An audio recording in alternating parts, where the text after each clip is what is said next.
So hello guys, कैसे हो आप लोग? आई होप अच्छे होंगे। जैसा कि आप सभी को पता है कि आकांक्षा दुबे मैम के सुसाइड केस के बाद से ही समर सिंह जो है वो फरार चल रहा था।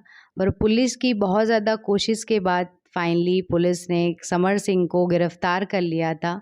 उसके बाद 4 दिन के लिए समर सिंह को पुलिस रिमांड में भी लिया गया, जिस दौरान जब पुलिस ने समर सिंह से बातचीत की और पूछा कि आपका आकांक्षा दुबे मैम के साथ क्या रिलेशन था, तो समर सिंह ने बताया कि हम दोनों फ़िल्मों में काम करते थे, हमारी जोड़ी को ऑडियंस काफ़ी ज़्यादा पसंद करती थी, हम जस्ट अ फ्रेंड थे और इससे ज़्यादा कुछ नहीं। वहीं दूसरी तरफ आकांक्षा दुबे मैम की माँ का कहना है कि इसने मेरी लड़की को ब्लैकमेल किया है और इसकी वजह से ही ऐसा हुआ है।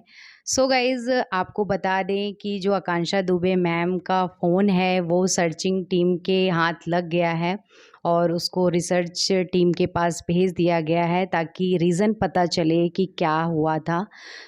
आपको क्या लगता है, क्या आकांक्षा दुबे मैम को पुलिस न्याय दिला पाएगी या नहीं?